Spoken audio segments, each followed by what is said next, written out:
You think billionaires today know how to flex with their private jets and mega yachts? You have absolutely no idea. Imagine pulling up to a dinner party where the appetizer is stuffed dormice and roasted flamingo tongues. Imagine having an underground furnace system to heat your marble floors while the rest of the city freezes in wooden shacks. That was just a regular Tuesday for the ultra rich of the ancient world. But behind the absurd luxury, the endless rivers of wine, and the golden chariots, being a one percenter in antiquity, came with a dark, often deadly price. In fact, their ultimate status symbol, the one thing that separated them from the peasants, might have been the exact thing secretly killing them. But get to that terrifying beauty secret in a minute. Chapter 1. The $1,000,000 Menu. First things first, if you were rich in ancient Rome, you didn't sit down to eat. That's peasant behavior. You reclined on a custom-built, silk-cushioned couch called a lectus, leaning on your left elbow while servants fed you grapes and poured Falernian wine. And the menu? Forget caviar, you're having peacock brains, ostrich meat, and parrot heads. A favorite delicacy was dormice, tiny mice fattened up in special terracotta chart jars, stuffed with pork and pine nuts, and roasted in honey. Why? Because nothing says, I'm rich, like eating something completely impractical to catch and cook. Now, you might have heard the myth of the vomitorium cana room where Romans would go to throw up so they could keep eating. Okay, let's bust that myth right now. A vomitorium was actually just the architectural term for the exit of a stadium. However, that doesn't mean they didn't throw up. The philosopher Seneca recorded that the ultra-elite would literally tickle their throats with feathers to vomit between courses, just so they could experience the joy of eating rare flamingo tongues all over again. Over in ancient Egypt, the elites weren't quite as unhinged with parrot brains, but they flexed through volume. While commoners survived on basic grain and watery beer, the Egyptian 1% drank wine imported from Greece, ate honey-roasted gazelle, and consumed a beer so thick and nutrient-dense, it was basically alcoholic porridge. Chapter 2. Cribs. Ancient Edition. So where did you sleep off that dormouse food coma? Let's take a tour of your ancient mega mansion. If you were poor in Rome, you lived in an insula, a multi-story rickety wooden apartment building. They were notoriously poorly built, prone to collapsing, and basically a giant fire hazard waiting for a spark. You had no running water, no kitchen, and the ultimate nightmare. You literally tossed the contents of your chamber pot out the window onto the street below. But if you were filthy rich, you lived in a domus. You didn't just have a house, you had an enclosed compound in the middle of the city. Guests didn't walk into a mudroom. They stepped into the atrium, a massive, high-ceilinged reception hall with a skylight that caught fresh rain in a beautifully decorated indoor pool. Every inch of your walls was covered in vibrant, hand-painted frescoes. But the ultimate flex wasn't the art, it was the plumbing. While the peasants lined up at public fountains, the ancient 1% paid the government to tap directly into the city's aqueducts using lead pipes. You had private running water feeding the fountains in your peristyle, an open-air colonnaded garden filled with imported statues and exotic birds. And winter? Not a problem.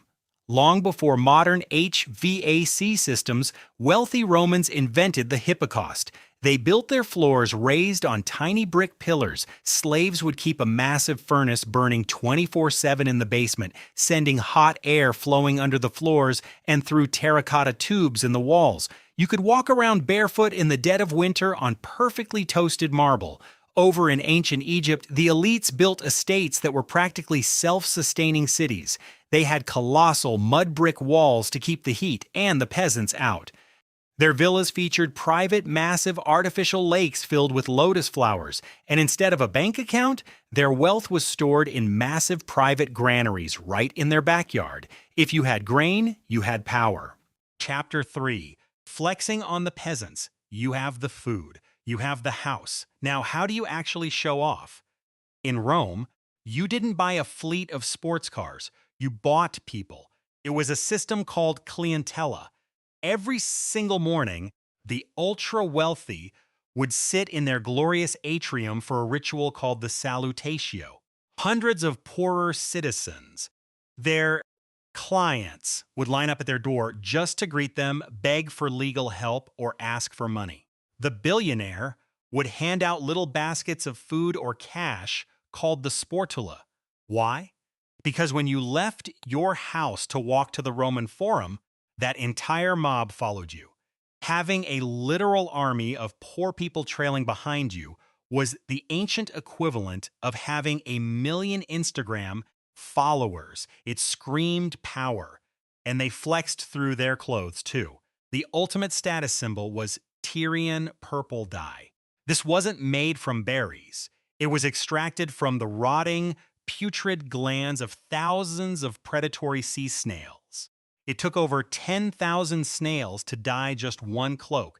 It smelled absolutely terrible, like rotting fish, but it was so expensive that only emperors and the mega-rich could afford it. But for pure, unadulterated capitalism, nobody beats Marcus Licinius Crassus, the richest man in Rome. Crassus created Rome's very first fire department. But there was a catch. When a building caught fire, his private brigade of 500 men would rush to the scene and just stand there. Crassus would offer to buy the burning building from the desperate owner for pennies on the dollar. If they said no, Crassus let it burn to the ground. If they said yes, his men put out the fire, and he added another property to his empire. He literally built his fortune on the ashes of his neighbors. And if you wanted to buy the public's love, you threw a party. Politicians would fund insane gladiator games out of their own pockets. Julius Caesar once flexed so hard he had a massive basin dug in the middle of Rome, flooded it with water, and staged a literal naval battle with full-sized ships and thousands of fighters just to entertain the mob. Chapter 4. The deadly cost of luxury, but all this wealth had a terrifying downside. Remember that beauty secret I mentioned at the start? In ancient Rome, having incredibly pale skin was the ultimate status symbol. It meant you never had to work a day outside in the sun. To achieve this flawless porcelain look, elite women, and sometimes men, covered their faces in a foundation called ceruse. The main ingredient in ceruse, pure white lead. They were literally pasting highly toxic heavy metals onto their skin every single day. This caused their skin to scar, their hair to fall out, and eventually lead to severe brain damage and premature death. But wait, it gets worse. To cover up the scars caused by the lead, they just applied thicker layers of lead. They lined their eyes with antimony, a toxic metalloid. They used crocodile dung in their anti-aging creams. In Egypt, they rubbed crushed malachite and galena around their eyes, which, again, contained lead. And ironically, the rich Romans were poisoning themselves from the inside out too. They boiled their wine in lead pots to make it sweeter, creating a compound called sugar of lead, which some historians argue contributed to the madness of Roman emperors. So, yes, the ancient elites lived lives of unimaginable luxury. They commanded armies, ate flamingos, and walked on heated floors while the world outside shivered. But they were also slowly, willingly poisoning themselves to death, all in the name of looking rich. So, would you trade your modern smartphone and microwave for a pet cheetah, underfloor heating, and a daily dose of lead poisoning? Let me know in the comments below. And if you want to see what happens when these ancient empires completely collapsed, make sure you hit that subscribe button.